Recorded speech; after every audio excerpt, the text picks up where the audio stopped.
রান্নায় স্বাদ বাড়াতে কোন মশলার পর কোনটি দেবেন? পরিমাপ ও পরিমাণ জরুরি। রান্নায় স্বাদ বাড়াতে কোন মশলার পর কোনটা দিতে হয় তা জেনে নেওয়া একান্ত প্রয়োজন। এক্ষেত্রে কোনো ভুল করে ফেললে কিন্তু চিত্তির। রান্নায় জরুরি মশলা। ঠিক নিয়ম মেনে রান্নায় মশলা না দিলে স্বাদ বিগড়ে যাবে। তাই ঝোল হোক বা ঝাল, মশলা ব্যবহারের কৌশল জানা জরুরি।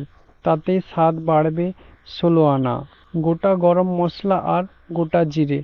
তেল গরম হলে গোটা গরম মশলা এবং গোটা জিরে দিতে হয়, তবে এই মশলা যেন পুড়ে না যায়। তেলের মধ্যে গোটা মশলা পড়লে তবেই গন্ধ বেরোবে। পেঁয়াজ কখন দেবেন? বাটা পেঁয়াজ হোক বা পেঁয়াজ কুচি। আমিষ রান্না করতে হলে পেঁয়াজ আগে ভেজে নিতে হয়। রসুন দেওয়ার নিয়ম। আমিষ রান্নায় প্রয়োজন ভাজার পরে রসুন ভাজতে হয়, এতে রসুন পুড়বে না, আবার স্বাদও বাড়বে। তাই তো বাঙালি রান্নায় সবসময় রসুন পরে দিতে হয়। আদার টাইমিং। কষানোর সময় পেঁয়াজ রসুনের পরেই আদা দেওয়ার নিয়ম। রসুনের চেয়ে আদার গন্ধ হালকা, তাই ভুলেও রসুনের আগে আদা নয়।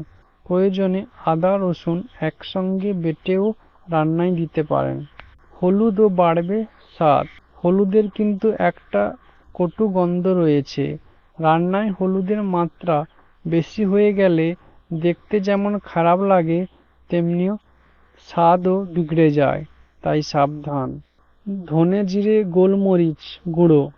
গুঁড়ো মশলা সবসময় জলে গুলে তরকারিতে দিতে হয়, তাতে স্বাদ বাড়ে। রান্না কষানো হয়ে গেলে যখন তেল ছাড়তে শুরু করবে তখন মশলার মিশ্রণটি রান্নায় দিয়ে দিন। ঘি কখন দেবেন? রান্নায় ঘিয়ের গন্ধ অটুট রাখতে হলে একেবারে শেষে ঘি ছড়িয়ে দিন, তাতে স্বাদ বাড়বে বৈকি।